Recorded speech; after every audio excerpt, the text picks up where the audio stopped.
this wonderful gathering.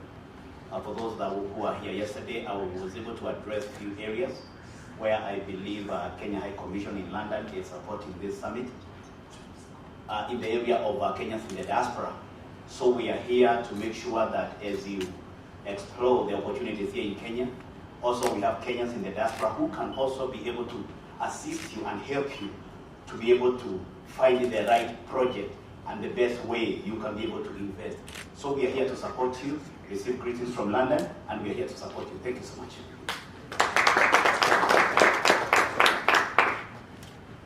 Thank you very much. Very well. Now we're ready for our panel. Those I mentioned, you just please make your way to the stage. Christine, running the PPP unit. Yes. Christine Nana, Director PPP unit, thank you. From PwC.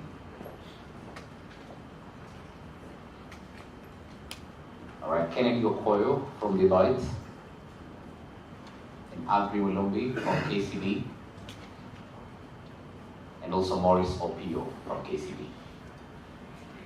Very well, Deborah, over to you. Deborah Gobi will be taking us through this discussion on matters finance. So it's now we're now ready. So we're now ready for the finance panel. So we'll be heavily moderated by Deborah. Give a round of applause to our panelists. This is panel 4 of our day 2. Thank you. Good morning once again. Good morning once again. Thank you for that.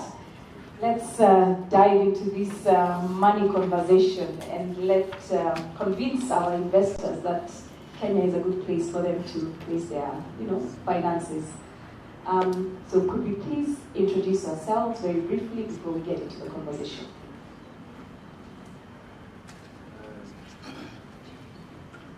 Once again, this is Maurice Opio, Managing Director for KCB Investment Bank Limited. Within the investment bank, we offer quite a range of services, advisory, which involves both corporate finance, acquisitions. We also do fundraisers, both private markets and capital markets as well. The other division within the investment bank is wealth management, which looks how to work with corporates, pensions, HLIs to grow their prosperity into the future. And lastly, we also do brokerage services, which is more of trading into shares and bonds. So in summary, that's what Maurice Opio is, and that's what Maurice represents. Thank you, Maurice. Good morning. My name is Agri Mulumbi. I'm Managing Director of KCB Bank Assurance, looking after the insurance businesses within the KCB. And I'm also Chairman of Bank Assurance Association of Kenya. So the key areas that I'll try to focus on are the opportunities for investors within the insurance segment, and I will also try to highlight how KCB will come in to make sure that your investments are safe and sustainable in Kenya. Morning, my name is Christine Nana. I'm the Director of Origination and Structuring at the PPP Directorate, that's the Public-Private Partnerships Directorate at the National Treasury. What the PPP Directorate does is basically support all government agencies that are involved in infrastructure projects, basically provide some of the technical capability around feasibility and analysis of projects from technical, legal, financial, environmental aspects, basically transaction advisory. And so we work with ministries, with departments, with agencies, parastatals, and county governments.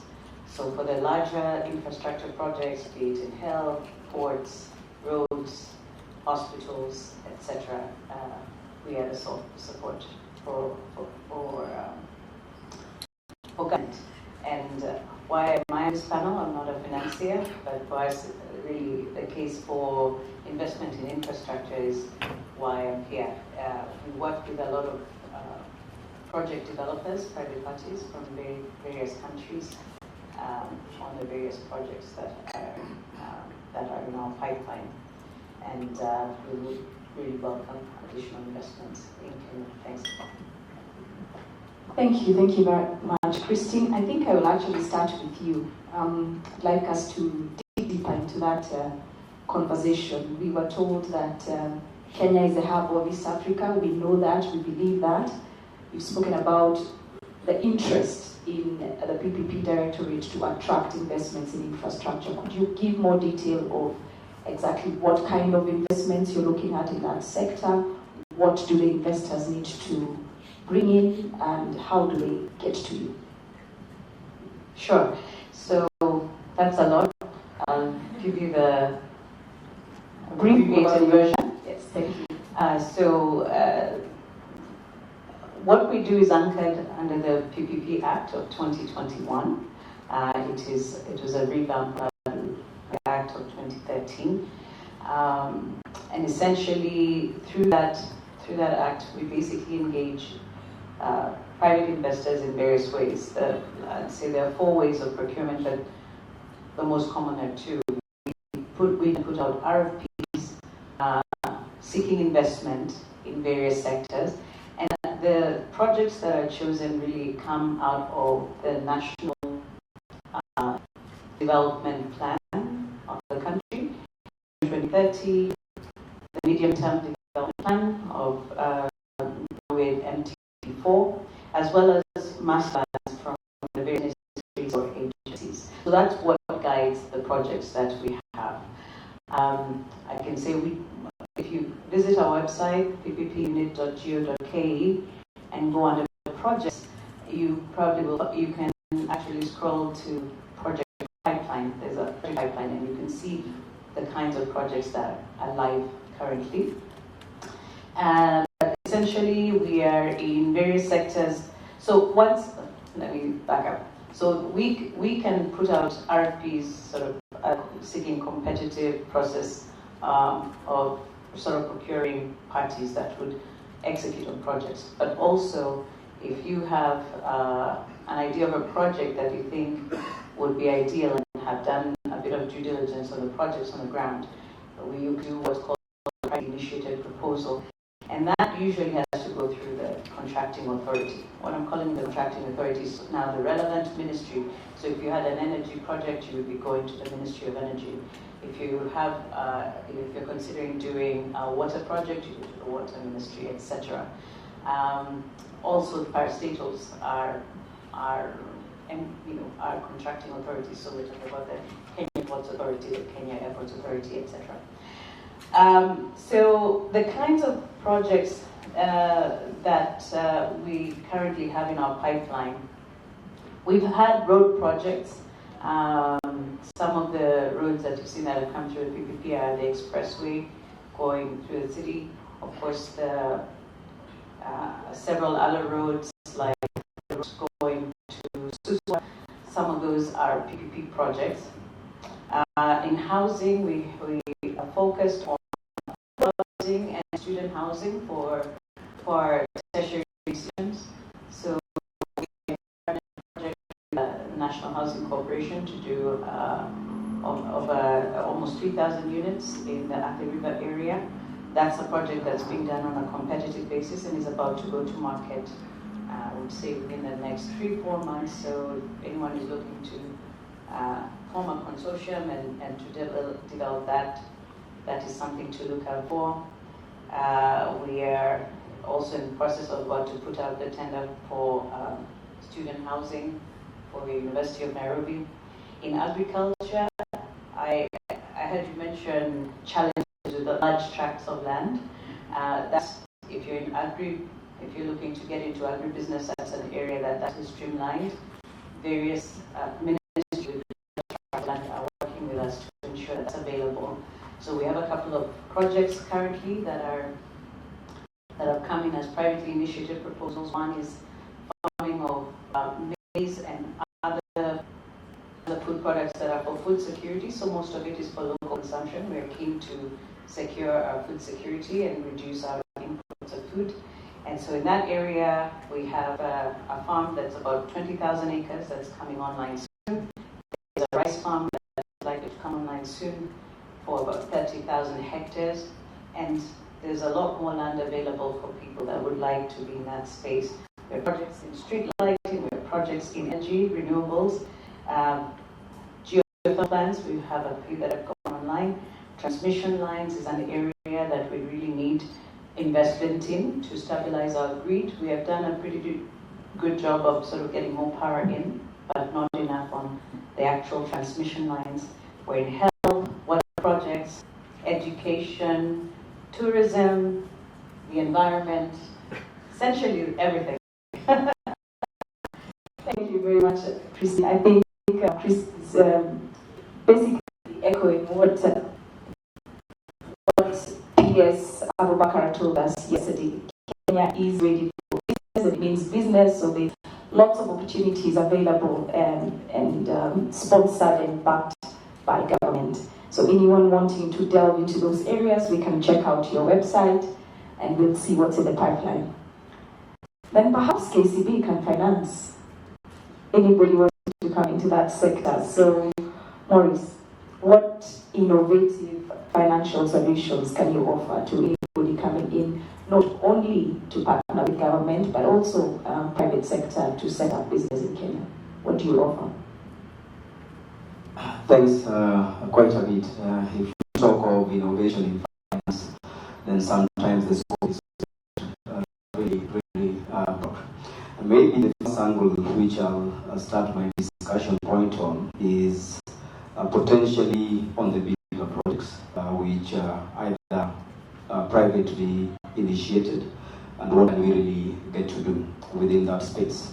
So there's several areas that we can really pick up. One of them is either blended finance that we can look lower the cost projects by leveraging both locally available Kenya shillings and also looking at what the foreign market can really bring into perspective. Second, that we do see a lot of export credit financing frameworks, which the local institutions today are taking the credit risk on the project, while the international lenders are taking the liquidity provision into that. That has enabled a number of projects really to be kickstart from a debt financing perspective into that. Now, on a lower scale, because if I look some of the statistics we have within the country, banking sector today we have 7.7 trillion against a GDP of 11-12 trillion. Basically implying that banking sector then needs to drive holistically all the growth across value chains. And if I take a good example like agriculture or agribusiness segment, we can create an ecosystem financing where we look at corporate that would anchor the various underlying individual traders and customize some of their solutions. And today what we do locally, and there was a mention of M-Pesa into discussions, is these small traders that we call merchants. That your small kiosks, as you around, how do you them? They don't have the data, but how do you really need to finance them? So we are applying artificial intelligence into their behavior, character, and building in an open float. So it's basically working as that. If I go down the streams of that, and using agriculture as a good example again, if we were to mobilize and organize funds, Christine mentioned about the mega project, larger scale. But if you are looking at food security, then you have to start the bottom up of the pyramid. How do you organize small farmers, give them an insurance cover in terms of a yield to ensure that their income at the end of the day, whether there's drought or not, there's no drought, then they have got a predictable yield. And with that predictable yield, definitely they will have got predictable cash flows, and that predictable cash flows can then be used to expand the finance provision. So those are just some of the areas of the new innovations that we can deploy within funding mega projects, as well as getting into the lower segments, the MSMEs and the SMEs, in terms of tapping the financing. Thank you very much. I think for our investors in the room, the blended finance option is a very good initiative by KCB. Now, Agri, you said you are the head of bank assurance and you are mainly focused on opportunities insurance. So could you please give us examples of those opportunities that you would be able, or you would be pitching today for our investors coming into Kenya from the UK that could be of use for whatever business they would wish to set up here? Thank you. Just speaking about the insurance industry, and I'll highlight the key opportunities. But first, I'll take you back some 3 years ago. There was a conference in Nairobi by the African insurance organizations, and they made a declaration around driving sustainable insurance in Africa. And this was going to be anchored, and there's a good progress if we take stock today, what has been achieved. It was how insurance business was aligning itself to driving sustainability, the SDG goals. So that's the first opportunity, that if you're going to invest in insurance business, then you need to look at the perspective that you're going to be driving the SDGs, Global Sustainable Development Goals. The second opportunity comes from the change, the transition in financial reporting, and Kenya has adopted the IFRS 17 as the basis of our insurance reporting. This moves us from a solvency-based reporting structure. Today we have 60 insurance companies licensed in Kenya. They're sitting either in the life or the general, so doing both long-term, short-term, but each has their own license. Short-term are licensed differently, long-term are licensed differently. Then the population and the shift in lifestyle creates a bigger opportunity. In this sense, penetration in insurance, about 2.3% of our GDP today. Premiums written last year, 320 billion shillings. I'll ask my friend at the back, Peter Geno, to translate that into GBP. Yeah? But it's been appreciated and acknowledged that the penetration is something we need to work on. Uptake of insurance to help our population move from insecurities such as poverty, a single disaster bringing down family income, and reducing an upcoming family back to poverty is a major concern. So the IFRS reporting standards, which is trying to create a valuation methodology of bringing your future liabilities, valuing them to current times, and matching with your assets at present value, now creates an opportunity because indicatively about 2/3 of the insurance companies in Kenya are spot on, they are compliant, but there's about 1/3 that are still struggling, and that creates an opportunity for investors to just look at that and come in and support the capital injection. And I'm sure my colleague Maurice can help with formulating deals that can help in that space. Let me move to now the core things that we've talked about in terms of KCB supporting industrialization. How are we doing that from the insurance perspective? The bank will lend and support you, but we are interested in your factory, whatever you've established, being around for now and into the future. So we will give you the suitable insurances that will make sure that the assets, machine, plant and machine are all in place. That's in line with the relevant sustainability goal around industry, innovation, and infrastructure development. So we've worked with insurance companies to customize solutions that help to create security in that space. Climate action, a major concern. We are talking agribusiness all the time. This is one area that we have taken the lead in the industry.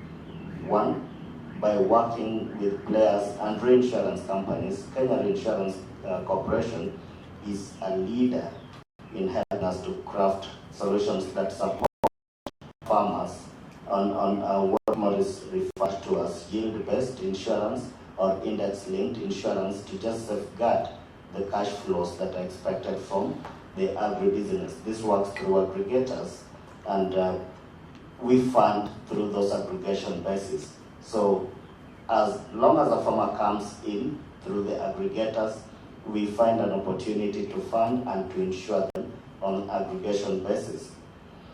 Coming to the concerns around poverty, I spoke about medical, I spoke about a death in a family and home ownership. So one thing that we've done at KCB is to work with one local, a regional reinsurer here called PTA Re, to offer a cushion for our customers to be able to access a mortgage of up to 105% of the value of the property. This helps them to factor in the transaction cost, the stamp duty and so forth into the financing plan, because there's a collateral guarantee that comes with that reinsurance. We also looked at the need to help families to educate their children, and that's always an opportunity in Kenya, our focus on education. But the financing at household level tends to be a challenge. So in all of this, I just can demonstrate that in the industry and innovation, we are doing premiums of about 300 million this year alone. In the climate change action, we've written premiums of 350 million. In the education medical covers, we have done 407 million premiums. So now this is to access this financial support as an investor, because the bank then finds improvement embedded in the quality of the security through insurance. Thank you very much, Maurice and the Agri. I think both of you have gotten the brief right from the employer. The message I've gotten is that their financial services are tailored to fit into the SDG goals, which is a good thing for you and I, and especially foreign investors trying to come in here. Now, before I open it up to the floor for questions, let me preempt one question. We have painted a very rosy picture about the financial position of Kenya and what the PPP Directorate can do, what KCB can do. But yesterday we had talk and conversations on challenges and bureaucracy over bureaucracy. Now, Christine, perhaps could you give us an example of some challenges that you know foreign investors have faced while trying to come in here, and how they have been able to overcome them? If not with the Directorate's help, what other kind of intervention would you advise? So caveat is that I wasn't here yesterday, so I can't speak directly to the areas that maybe were raised. But overall, I think definitely linking up, of course, with trade organizations. The chamber, for example, is very helpful. It's a good way of getting in and having some of those issues addressed. But also when engaging on such projects, I think coming in and engaging professionals. You must also engage with local professionals, because they also know the environment, have a good legal support, good financing, a good banker, etc. That always helps. In the case of the PPP Directorate, let me speak to that. I think Ken Invest is able to address the more general around other trade matters and all. But for us, when an investor comes in, I think the key thing is that they come, because our projects are large, they can run for 30 years. The investment is significant. Therefore, you need to be able to manage or mitigate the risks along the project, not just in terms of engagement of bureaucracy, but also just inherent risks in the projects. So the importance to be set up right as a consortium. The kinds of projects we do, we are looking for partners that are well structured with all the requisite technical skills, be it sector-specific technical skills, legal ability to structure a deal well, ability to invest at the right time, so a good backing financially. And we do a fairly robust due diligence in terms of the capacity of the entities to be able to carry out a project. The feasibilities that are conducted for our projects are also quite extensive, usually don't take less than 6 months, so it is a process. One has to be in for the long haul. Okay, thank you very much for that. So engage local professionals, do your due diligence before you try and set up. Feel free to engage Kogweno and Bubi advocates to assist you with that due diligence. Laban, I now take it to you to open up for the questions. Fair enough. Good morning, David Smith from British African Business Alliance. I've got 2 questions, or 2 issues. One is over continuity, and the second is over confidence. On continuity, I'm very aware that when we visit African countries generally, and Kenya specifically, there's an aspect of engagement which happens while we're here. But as soon as we get on the flight, we're yesterday's news. How can we engage better in continuity over projects that are valuable to you and valuable to us? That's an issue. The second issue is confidence, and that's coming from the feedback I get from Africans in the UK about trying to engage here. They're reluctant to start because they aren't ready to be here 2 feet on the ground. So I think there's a program that needs to be put in place that begins to build that confidence that once they start a proper discussion, there is some degree of process that needs to be worked through.